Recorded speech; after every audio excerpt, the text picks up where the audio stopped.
A Di Đà Phật. Phật thuyết Đại thừa Vô Lượng Thọ trang nghiêm thanh tịnh bình đẳng giác kinh. Tập 255. Người giảng là Pháp Sư Tịnh Không. Cho nên ở tại chỗ này phải chăm chỉ, phải nỗ lực luyện tập. Đặc biệt là phải tăng cường sự tu tập đức hạnh. Chúng ta ở trong tất cả hoàn cảnh đều phải chịu đựng được mọi sự thử thách. Ở trong thuận cảnh nhất định không khởi tâm tham. Ở trong nghịch cảnh nhất định không khởi tâm chán ghét. Ở trong cảnh duyên thuận nghịch thiện ác, tu cái gì? Là tu thanh tịnh bình đẳng giác. Tôi xin cống hiến cho các vị tu chân thành, thanh tịnh, bình đẳng, chánh giác từ bi, được biểu hiện ở trong cuộc sống hàng ngày. Nhìn thấu, buông xuống, tự tại, tùy duyên. Nhất tâm niệm Phật là một tấm gương cho người khác xem. Vì vậy trong tương lai, tăng đoàn của chúng ta sẽ là một tăng đoàn Hoàng dương Phật Pháp cho toàn thế giới. Chúng ta sẽ cùng tập hợp lại với nhau, không đi giảng kinh. Chúng ta ở tại nhà của mình ngày ngày luyện tập.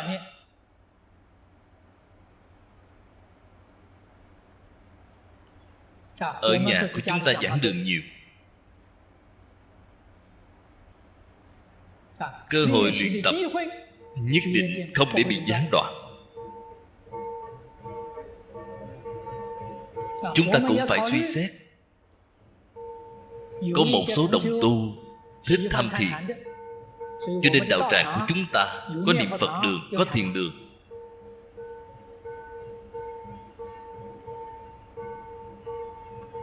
Tuyệt đối không hạn chế.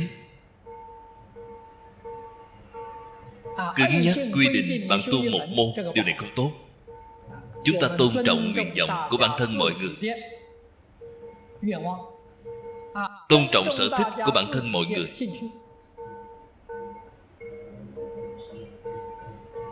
Chúng ta giúp đỡ rộng rãi. Hy vọng là đem Phật giáo, Đại thừa, Tiểu thừa, tông môn, giáo hạ, hiền giáo, mật giáo phục hưng lại ở khắp mọi nơi. Điều này rất là có ý nghĩa. Tôi thì tuổi tác lớn rồi. Hôm nay tôi nói với Lý Mộc Nguyên, học viện của chúng ta tương lai phát triển thành trường đại học, sợ là phải đến 2 đời, 3 đời tôi không nhìn thấy được. Nhưng mà hiện giờ ở tại chỗ này, tôi đặt nền móng. Hy vọng là mọi người chân thật đều hăng hái, chăm chỉ nỗ lực, trong tương lai thành lập một trường đại học sư phạm giáo dục Phật Đà toàn thế giới. Vì đoàn thể Phật giáo toàn cầu, bất kể là đoàn thể của người xuất gia hay là đoàn thể của người tại gia, bồi dưỡng, giáo dục nhân tài hoằng pháp.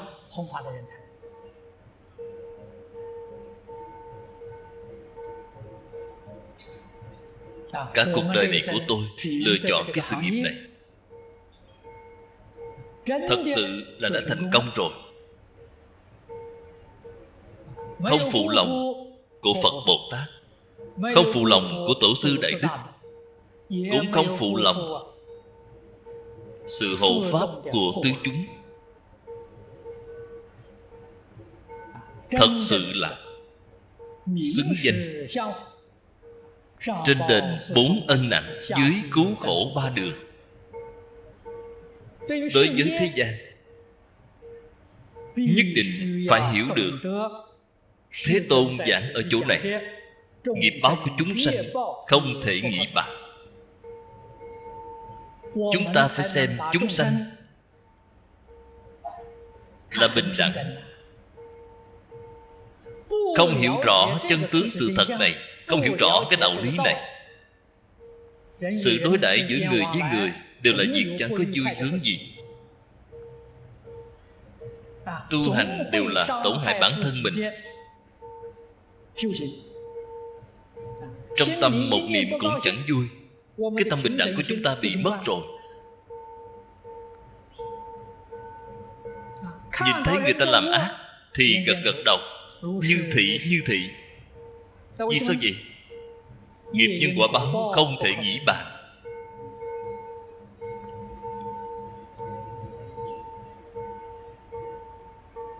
Giống như chư Phật Như Lai xem tất cả chúng sanh là như nhau.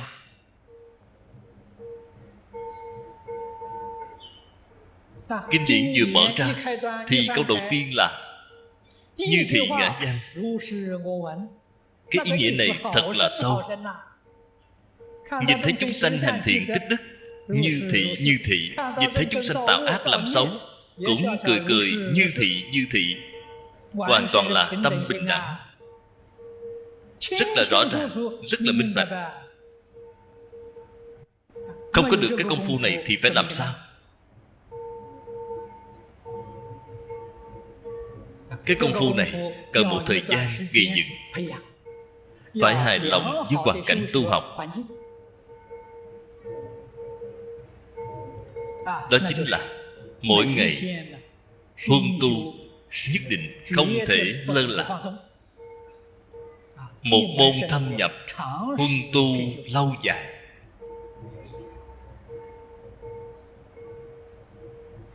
Tôi thường nêu gương của Lão Lâm Trưởng, cư sĩ Lâm, Trần Quang Biệt để nhắc nhở chúng ta. Trần Lão cư sĩ khi mang bệnh, cái bệnh đó là tăng thượng duyên. Nếu ông không mang bệnh, cái cơ duyên này của ông sẽ mất đi. Cuộc đời này của ông có thể tạo ra lục đạo luân hồi.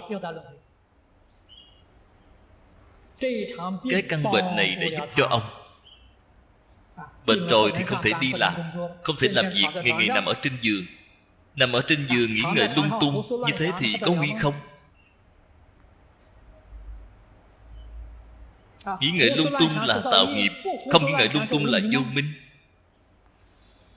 Nói tóm lại là không thoát ra khỏi sáu đường luân hồi. Đây là cư sĩ Lý Mộc Nguyên đã làm tăng thượng duyên cho ông ấy, đã độ được ông, mang băng giảng kinh ở nơi đây đi tặng cho gia đình của ông ấy. Mỗi ngày nghe 8 giờ đồng hồ.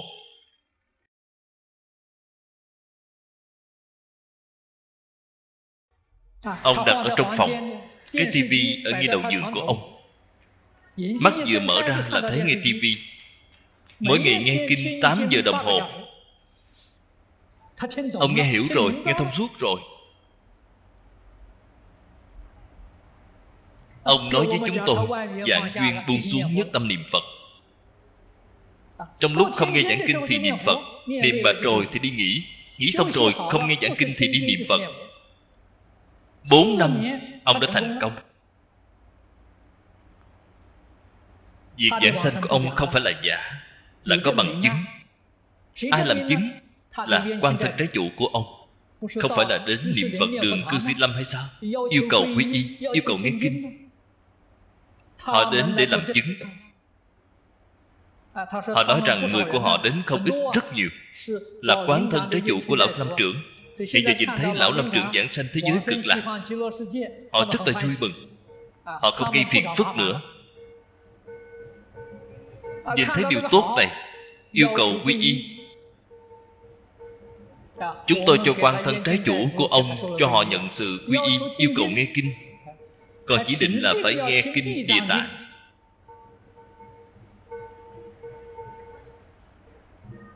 Chúng tôi để họ ở trong giảng đường nghe kinh. Họ nói ánh sáng của Pháp Sư trong giảng đường quá sáng, họ chịu không nổi. Cuối cùng chúng tôi sửa phòng ăn ở lầu 2, lầu 1. Lầu 2, lầu 1 dùng tivi mở kinh Địa Tạng Bồ Tát Bổ Nguyện để cho họ nghe. là do họ yêu cầu. Lão Lâm trưởng giảng sanh có họ làm chứng. Điều này không phải giả. Cho nên đều là duyên phận. Cái duyên phận này là chúng tôi ở đây giảng kinh làm thành băng ghi hình. Cư sĩ Lý Mộc Nguyên mang băng ghi hình này đến nhà của ông ấy. Ông ấy đã thành tựu rồi. Không những thành tựu cho ông, đến cả quán thân trái chủ của ông mỗi vị cũng đều thành tựu.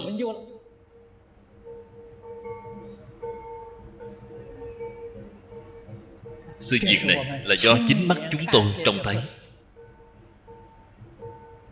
Một chút cũng chẳng có giả. Quán thân trái chủ của Trần Lão cư sĩ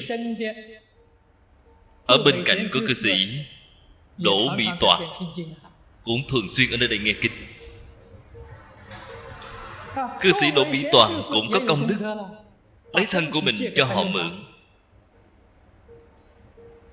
để truyền đạt lại những tin tức cho chúng tôi.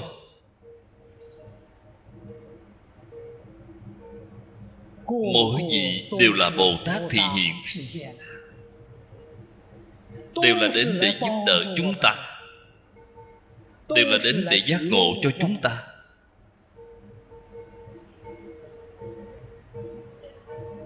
Cho nên sống trong thế giới biết ơn là hoàn toàn chính xác. Ở tại thế gian này, hàng ngày chúng ta tập luyện tu hành. Trong kinh Hoa Nghiêm nói rất là hay. Lịch sự luyện tâm. Cái gì gọi là tu hành? Lịch sự luyện tâm. Trải qua những sự việc này, ở chỗ này mà luyện tâm. Luyện tâm thanh tịnh, luyện tâm bình đẳng, luyện tâm chánh giác, luyện tâm từ bi. Đem cái hư ngụy, ô nhiễm, không bình đẳng,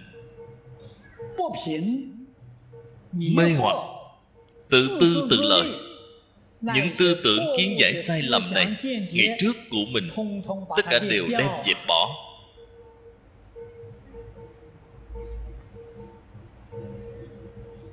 Đem đó dứt bỏ đi, thành tựu bản thân mình, chân thành, thanh tịnh, bình đẳng, chánh giác, từ bi. Cái này gọi là tu hành. Cái này gọi là dụng công.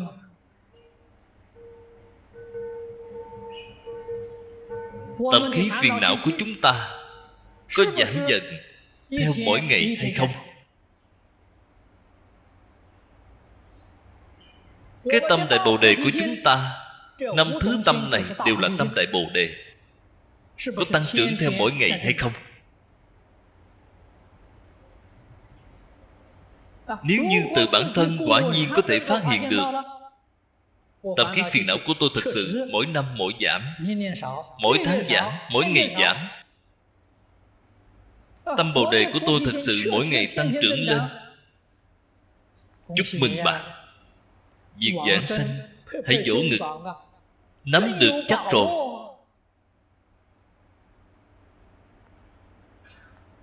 Một chút lo lắng cũng không có, là nắm chắc 100% rồi.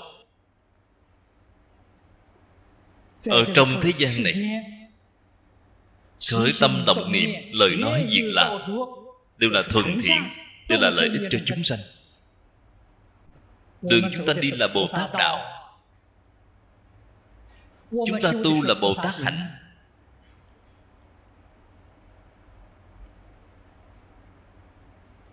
Nhất định sẽ được chư Phật hộ niệm, Long Thiên Thiện Thần ủng hộ.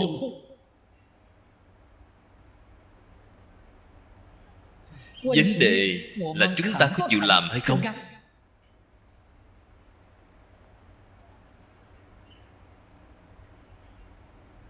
Không những là thay đổi vận mệnh của chính mình,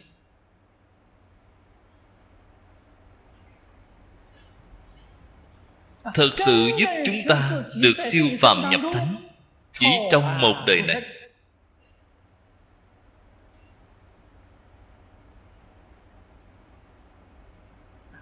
Thay đổi triệt để,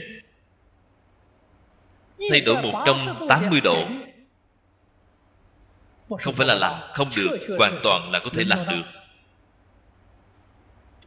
Cho nên phải nghiêm túc phản tỉnh, phải bỏ sai lầm, làm lại bản thân. Thường xuyên phản tỉnh mình có lỗi lầm hay không, tiếp nhận sự phê bình của người khác. Bất luận người khác đối với chúng ta là thiện hay là ác, thấy đều phải biết ơn.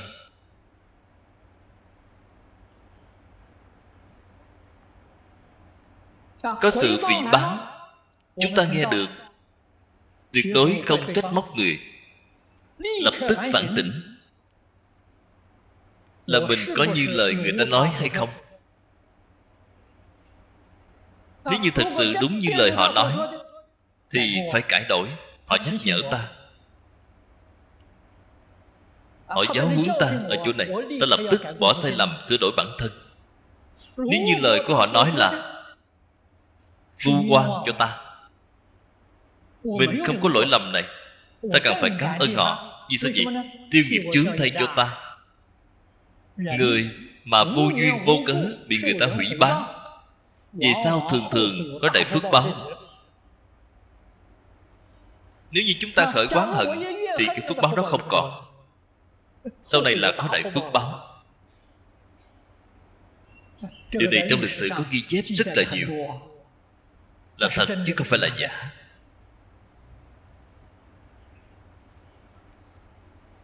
Cho dù chính bản thân của mình không có thịnh vượng thì con cháu sẽ thịnh vượng. Cho nên chúng ta chấp nhận bị vu oan, chấp nhận bị hiểu lầm, sau này phước rất là lớn. Ở đây điều quan trọng nhất là tâm không thể oán hận một mảy may nào. Tâm có một tí oán hận thì phước đức của bạn, công đức sẽ bị mất hết rồi. Thật là đáng tiếc. Ta người hai bên đều không có lợi. Cho nên ý nghĩa của hai câu nói này của Đức Phật vô cùng sâu sắc, vô cùng rộng lớn. Chúng ta phải tỉ mỉ mà lĩnh hội. Đối với một đời tu tập này của chúng ta có sự giúp đỡ vô cùng lớn. Một câu ở bên dưới nói chúng sanh thiện căn bất khả tư nghị. Điều này chúng ta cũng phải nhận thức rõ ràng.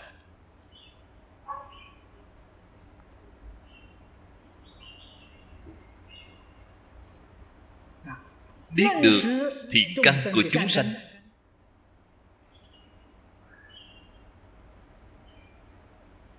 chúng ta đối với chúng sanh có tính tâm, đối với bản thân cũng có tính tâm. Phía trước nói nhữ thân quả báo, không có nói thiện căn. Thực ra nhữ thân thiện căn gồm có quả báo ở trong đó. Kinh văn ở phía trước nói chúng sanh nghiệp báo, cho nên phía sau có chúng sanh thiện căn. Đối với bản thân của chúng ta nói nhữ thân quả báo, quả báo chính là nghiệp báo thiện căn, đều ở trong đó. Cả thảy đều đã nói rồi. Mỗi một chữ ở trong đây chúng ta đều không thể tùy tiện lơ là đi qua. Biết được thiện căn của chúng sanh, biết được thiện căn của chính mình, thiện căn bất khả tư nghị. Con người chúng ta ngày nay ở trên toàn thế giới, nói thật, so với thiện căn người xưa,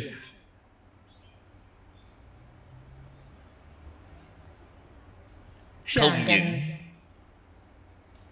lớn hơn và còn rất là rõ ràng. Xem từ chỗ nào? ở nửa thế kỷ trước, khoa học kỹ thuật không có phát triển như ngày nay. Phải biết được là chương trình truyền hình vô tuyến,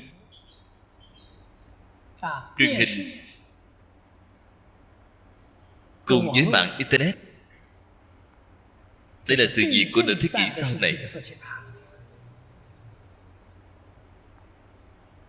Tuy nhiên tác dụng phụ của nó là rất lớn. Nhưng mà Phật Pháp của chúng ta cũng mượn những phương tiện này vì khắp tất cả chúng sanh mà gieo trồng chủng tử Phật trong A Lại Gia thức. Cái phước báo này thù thắng chẳng gì sánh bằng. Chúng ta có biết được hay không? Ngày nay ở trên toàn thế giới có được mấy người là không xem truyền hình? Con số rất ít. Ở trong truyền hình, mặc dù là không có giảng kinh thuyết pháp, thông thường cũng có phát hình Phật, hình Bồ Tát, giới thiệu phong cảnh ở các địa phương. Chúng tôi đã xem qua, cũng nhìn thấy qua có danh hiệu Phật Bồ Tát. Tai nghe một lời Bồ Đề muôn thuở. Họ đã nghe qua, họ đã nhìn thấy. Hạt giống đạo này luôn mãi. Đây không phải là phước báo của con người ở thế kỷ này so với người xưa lớn hơn hay sao? Người thời xưa nếu không tiếp xúc được với chùa chiền, không có nghe qua giảng kinh, họ thật sự là không biết. Thích Ca Mâu Ni Phật năm xưa còn tại thế, thời gian dài trú ở Đại Thành Xá Vệ. Trong kinh có ghi chép lại cho chúng ta, Đại Thành Xá Vệ vào lúc đó có 100.000 người. 100.000 người vào thời đó là một kinh đô lớn, bởi vì vào lúc đó dân số ít. Ở trong Đại Thành Xá Vệ có 1/3 số dân đã gặp được Thích Ca Mâu Ni Phật.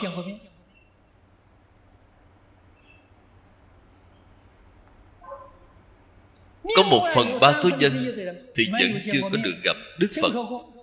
Có nghe nói qua, nghe nói là có Thích Ca Mâu Ni Phật. 1/3 số dân còn lại không những không gặp được mặt, cái tên cũng không được nghe qua. Đó là lúc Thế Tôn còn tại thế, giảng kinh thuyết pháp ở trong một thành phố,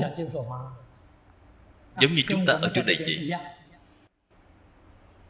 Chúng tôi ở nơi này giảng kinh dạy học đã 3-4 năm rồi. Người Singapore ở nơi đây, số người đã gặp mặt tôi không nhiều, không tới 1/3. Số người biết được cái tên Pháp Sư Tịnh Không cũng không có nhiều. Tôi nghĩ là cũng không vượt qua 1/3. Vì sao vậy? Tôi nghĩ là duyên không đồng. Nhưng thông qua sự đưa tin của báo chí, thông qua sự giới thiệu của đài truyền thanh,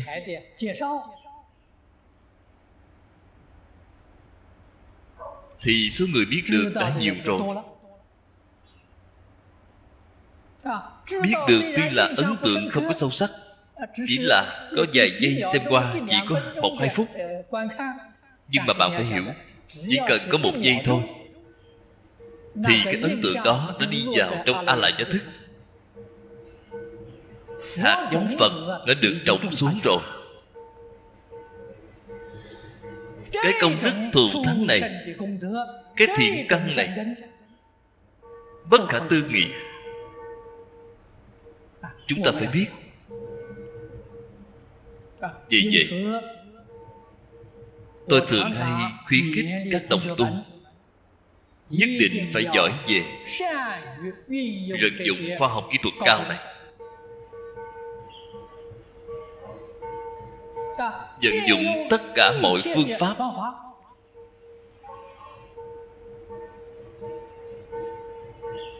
Cho nên các vị cư sĩ tại gia, sự thành tựu của các vị càng lớn cũng không bằng người xuất gia. Vì sao vậy? Người xuất gia đi một vòng trên đường phố, không biết là độ được bao nhiêu người rồi. Các vị cư sĩ tại gia thì không được rồi. Người ta nhìn thấy các vị chỉ là người thông thường. Người xuất gia lúc vừa mới cạo tóc đi bộ trên đường, cái vị hòa thượng này là đạo Phật, hòa thượng Phật đều đã in vào trong A La Gia Thức rồi.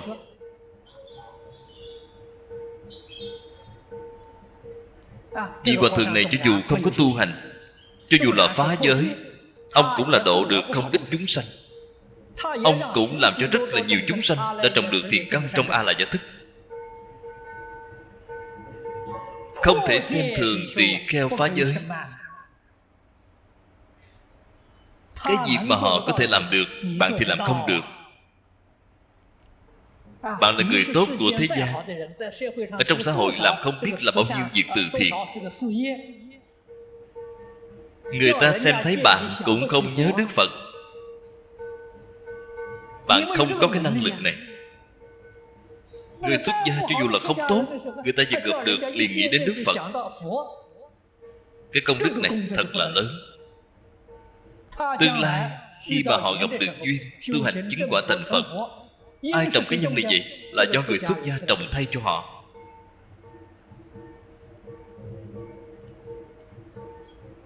Cho nên ở trong kinh Đức Phật có một bộ kinh tên là Kinh Công Đức Xuất Gia.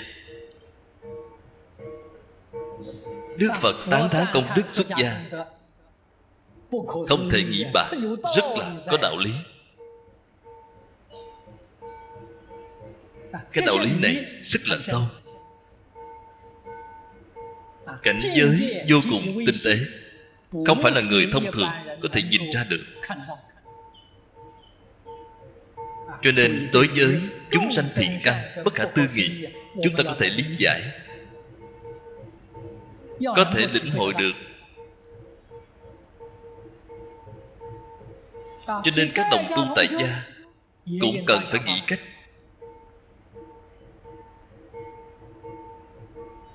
Singapore là quốc gia nhiệt đới.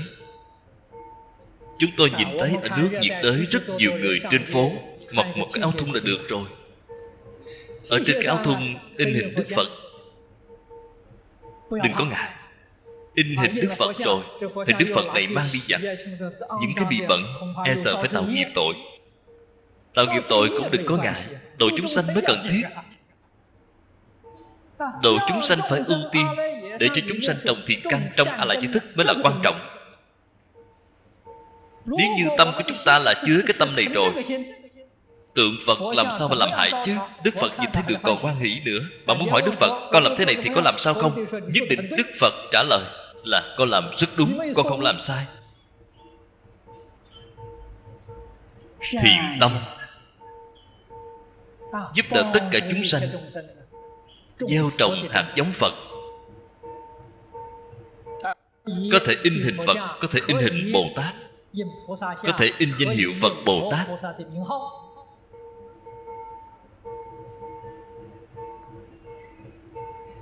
Bây giờ chúng ta có thể nhìn thấy, thỉnh thoảng ở trên đường nhìn thấy một số phương tiện giao thông, ở phía sau các phương tiện này có dán Nam Mô A Di Đà Phật. Tốt à?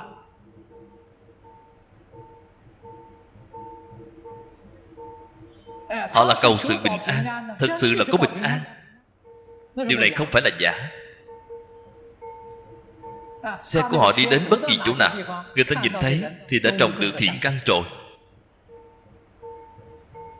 Trong quá khứ khi tôi còn ở Đài Loan, có nhìn thấy một chiếc xe taxi, bốn bên đều có dán Phật hiệu, đều dán đầy xe.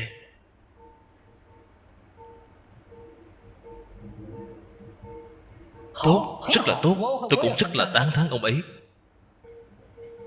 Người khác dán có một tấm, dán đằng trước, đằng sau. Ông ấy thì dán bốn phía. Độ sanh là cần thiết, nên đem cái danh hiệu Phật này giới thiệu cho chúng sanh. Nên đem A-di-đà Phật giới thiệu cho tất cả chúng sanh, không quản là họ có hiểu cái ý nghĩa này hay không. A La Gia Thức họ có lưu vào là được rồi.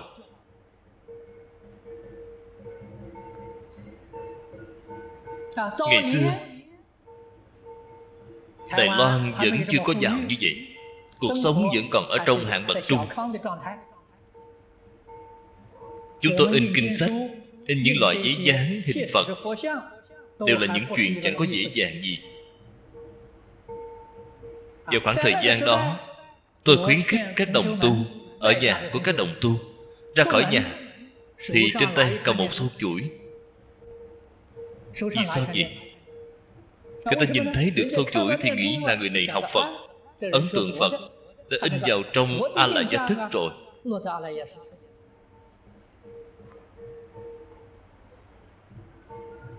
Tôi dạy học sinh, sách giáo khoa của học sinh ở trường học, trên các quyển sách thông thường đều có ghi tên. Tôi dạy họ, các bạn đừng có viết tên, hãy viết A-di-đà Phật. A-di-đà Phật chính là bạn, để các bạn học của bạn, thầy giáo của bạn vừa nhìn thấy, họ liền niệm A-di-đà Phật. Có rất nhiều cách.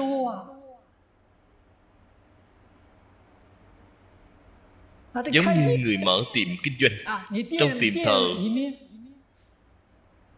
một tôn tượng A-di-đà Phật, hoặc giả là viết một câu Nam Mô A-di-đà Phật dán ở bên cạnh bảng hiệu của bạn. Người ta vừa đến cửa tiệm của bạn, trước tiên là nhìn A-di-đà Phật, trước tiên là niệm một câu A-di-đà Phật. Tốt rồi. Bạn một mặt buôn bán, một mặt là độ chúng sanh.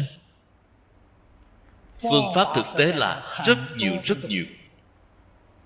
Buôn bán phát tài rồi, thường xuyên đăng quảng cáo ở trên các tờ báo, các tạp chí. Tại vì sao bạn không ở trên các mục quảng cáo đăng thêm một hình Phật, không đăng thêm một danh hiệu của A-di-đà Phật? Không cần phải tốn nhiều tiền.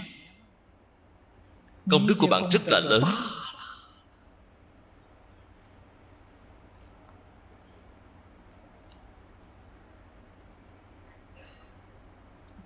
Từ những cái nhỏ nhoi này, bạn thử nghĩ, chúng sanh thiện căn bất khả tư nghị. Chúng ta có thể nghĩ ra, chúng ta có thể làm được. Chúng ta giúp đỡ rất là nhiều người làm được.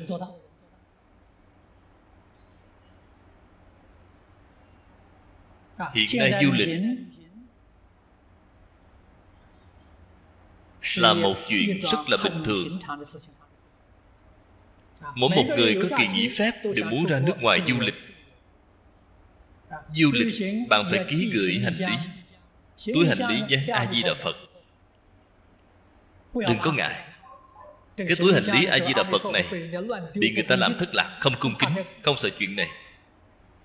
Nhân viên chuyển hành lý nhìn thấy A-di-đà Phật, mắt vừa nhìn thấy Bồ Đề muôn thuở, bạn đã độ được họ rồi. Ở sân bay, ở bến cảng, kẻ thì đến, người thì đi, nhìn thấy hành lý A-di-đà Phật của bạn, họ đã trồng được thiện căn rồi.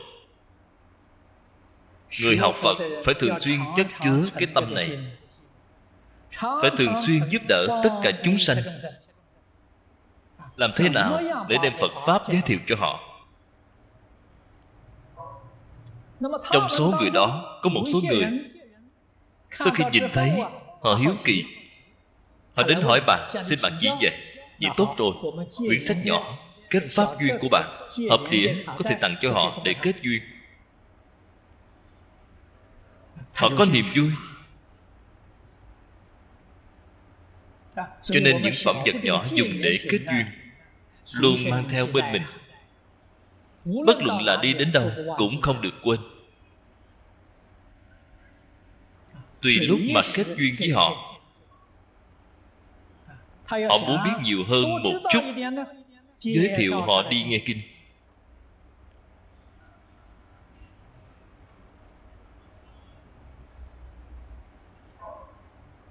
Những việc này chúng ta có thể nghĩ ra. Chúng ta sẽ nghĩ ra. Người có suy nghĩ giống như ta rất nhiều. Có những người nghĩ ra họ sẽ làm được, có những người nghĩ ra nhưng không có năng lực để làm. Tâm thì có dư nhưng không đủ lực, nhưng mà công đức đều được viên mãn.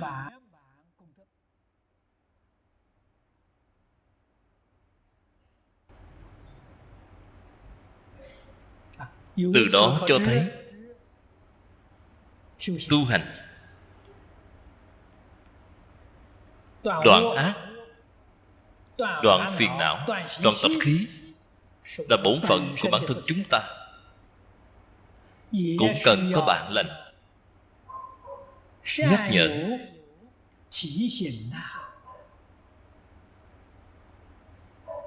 Không có bản lĩnh nhắc nhở, bản thân chúng ta thường xuyên giải đãi, quên đi. Giải đãi lơ là, không phải là không muốn sửa, là quên. Người nào nhắc nhở chúng ta vậy? Là hết thảy chúng sanh đều đang nhắc nhở chúng ta. Chúng ta thấy người ta nói một câu nói hay, làm một việc tốt, là họ đang nhắc nhở ta. Ta có làm hay không?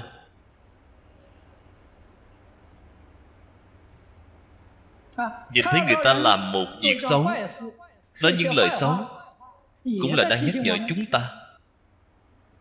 Chúng ta quay đầu lại mà suy nghĩ là ta có hay không. Hữu tắc cải chi, vô tắc gia miễn. Cái cách tu hành này nói với các chư vị chính là thiện tài đồng tử 53 tham vấn. Đừng cho rằng là thiện tài may mắn gặp được nhiều thiện tri thức như vậy. Cuộc đời của tôi một người cũng chưa gặp được, vậy là bạn hoàn toàn sai rồi. Thiện tài cũng giống như chúng ta. 53 vị thiện tri thức là đại diện cho cái gì? Là đại diện cho các ngành các nghề, nam nữ già trẻ trong xã hội hiện nay. Chính là chúng ta từ sớm đến tối, cảnh giới mà sáu căn đã tiếp xúc. Thiện tài biết tu, nhìn thấy cái thiện của người khác thì muốn theo học họ, nhìn thấy điều bất thiện của người ta thì tự mình quay đầu sửa lỗi. Cái nào không phải là thiện tri thức đâu, mỗi đều là thiện tri thức. Vấn đề là bản thân bạn biết hay không biết. Quả nhiên là biết. Tạo tác ác nghiệp, quan gia đối đầu với bạn, đối với bạn đều là thiện tri thức. Chẳng có cái nào mà không giúp chúng ta đoạn ác tu thiện. Chẳng có cái nào mà không giúp chúng ta phá mê khai ngộ. Chẳng có cái nào mà không giúp chúng ta siêu phàm nhập thánh.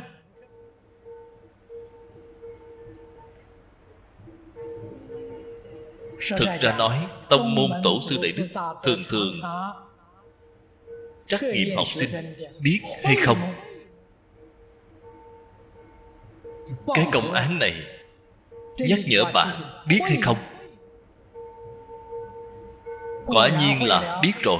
Đại địa chúng sanh đều là chư Phật Bồ Tát, đều là đại thiện tri thức.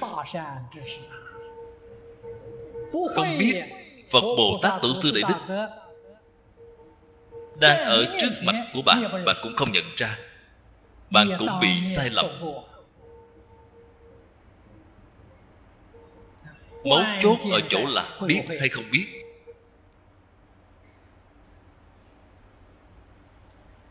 Nếu như chúng ta có thể tinh tế, tỉ mỉ mà suy nghĩ một chút, mà quan sát. Chúng tôi nói tỉ mỉ,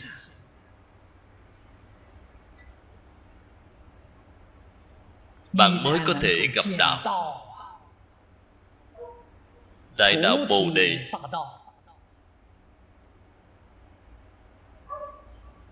đại đạo minh tâm kiến tánh, bạn mới có thể tìm ra, bạn mới có thể gặp đạo.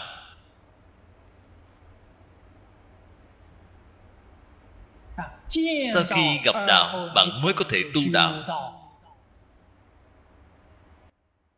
Đạo bạn gặp cũng không gặp được, bạn bắt đầu tu từ đâu? Sau khi tu đạo rồi mới có thể chứng đạo.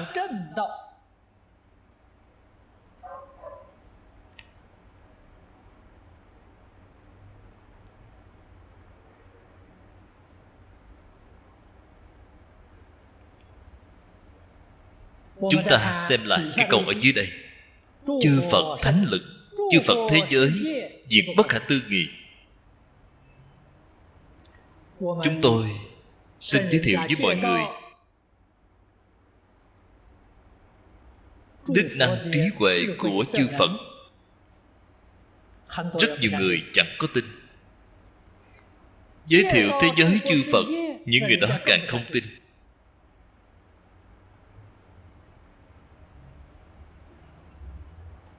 Bất khả tư nghị.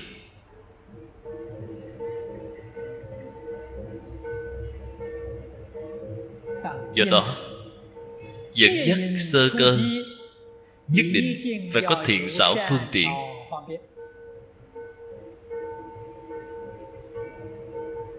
Đừng để họ đi sâu vào sai lầm. Phải hiểu được hằng thuận chúng sanh, tùy hỷ công đức.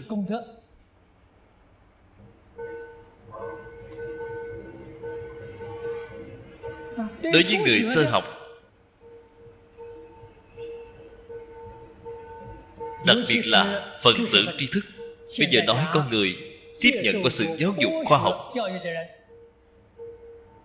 đừng nói với họ về tha phương cực lạc thế giới.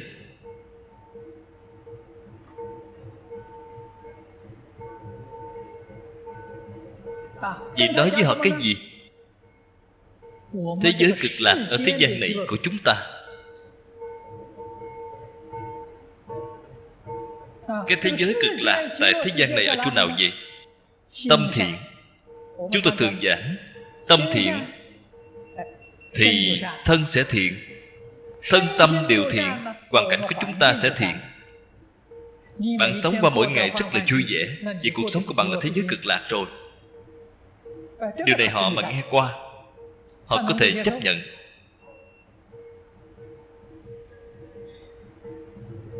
Nơi của Bồ Tát xuất hiện là khiến cho tất cả chúng sanh sanh tâm quan hỷ,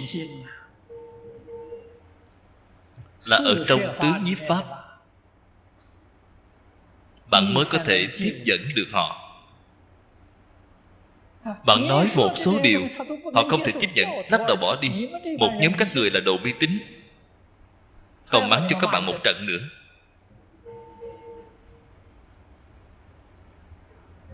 Đây là cách mà chúng ta dùng sai rồi. Cho nên đối với phần tử tri thức thông thường, người sơ học, Phật Pháp thù thắng từ trên sự giáo dục mà giới thiệu cho họ, hoàn toàn là giáo học. Phật giáo là sự giáo dục của Phật Đà, là sự giáo học của Phật Đà. Điều này họ nghe qua rất là mới mẻ, vẫn chưa có nghe nói qua. Họ nhất định sẽ theo bạn thỉnh giáo. Lần đầu tiên tôi đi phỏng vấn ở Đại học Bắc Kinh, Đại học Sư phạm Bắc Kinh. Hai trường đại học này, tôi liền đem Phật giáo để nói với họ là sự giáo dục của Phật Đà, là sự giáo học của Phật Đà. Hiệu trưởng giáo sư của họ nghe được vô cùng kinh ngạc. Từ trước đến giờ chưa từng nghe qua cách nói như thế này.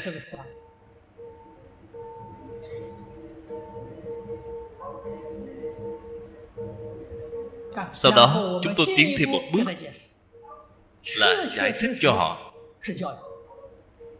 Chính xác là sự giáo dục. Vì sao vậy? Thích Ca Mâu Ni Phật của chúng ta gọi là thầy giáo, là bổn sư. Chúng ta tự xưng là đệ tử. Thời xưa thầy và đệ tử chính là quan hệ giữa học sinh và thầy giáo. Đức Phật không phải là thần linh. Chúng ta cùng Phật Thích Ca Mâu Ni không phải là mối quan hệ giữa con người và thần linh, là quan hệ thầy trò.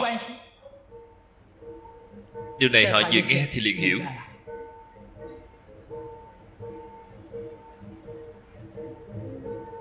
Kinh điển chính là Thích Ca Mâu Ni Phật năm xưa đã nói, nội dung là để dạy cho đại chúng. Hiện nay người ta gọi là sách giáo khoa. Đối tượng giảng dạy là già trẻ nam nữ các ngành các nghề đều có. Nhưng nếu phải dùng đại học để giảng, hệ nào khoa nào cũng có. Nội dung vô cùng phong phú. Như vậy họ càng nghe lại càng hứng thú. Sau khi nghe xong rồi, họ liền muốn học, thì họ muốn đi xem thử. Cách nhìn đã thay đổi rồi. Từ trước cứ ngỡ là tôn giáo, cứ ngỡ là mê tín. Quan niệm hiện nay đã thay đổi rồi. Biết được đây là sự giáo dục, đây là giáo dục.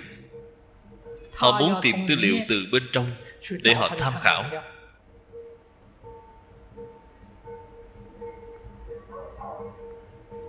Đạo Phật cho chúng ta tùy căn cơ mà nói Pháp.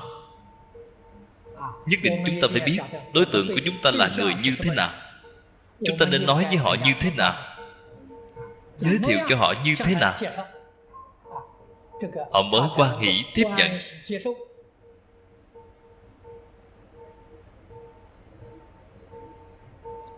Tự nhiên họ sẽ dần dần mà thâm nhập. Thành phần trí thức chấp nhận điều này rất khó.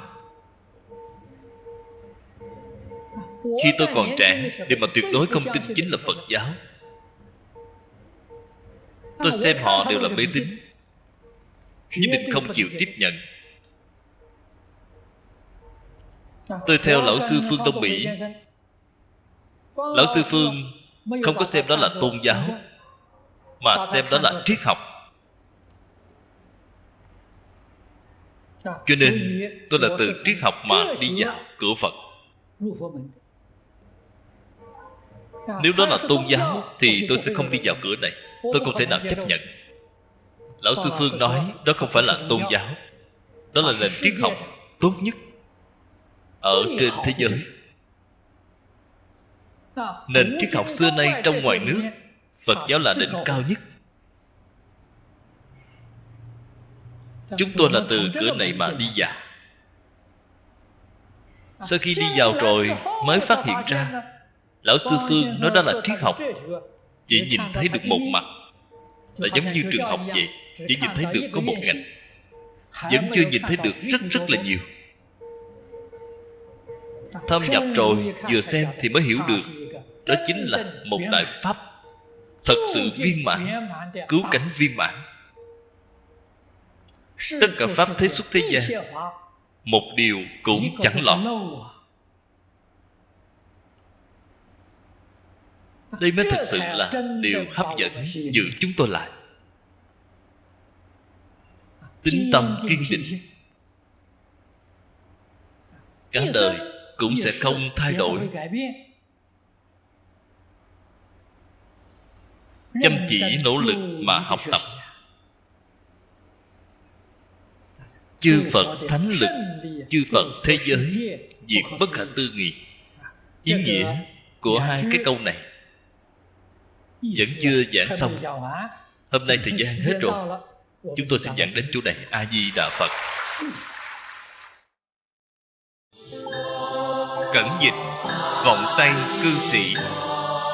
Địa chỉ email vongtaicư sĩ@gmail.com. Người đọc Hạnh Quang. Phát tâm cúng dường do gia đình Phật tử Thiện Chân thành kính cúng dường. Nguyện cả thảy chúng sinh đều tín niệm Di Đà, đồng cầu sanh về nước Cực Lạc. Nguyện đem công đức này trang nghiêm cõi nước Phật, trên đền 4 ân nặng, dưới cứu khổ 3 đường. Nếu có ai thấy nghe, đều phát tâm Bồ Đề, hết một báo thân này, đồng sanh về nước Cực Lạc. Nam Mô A Di Đà Phật.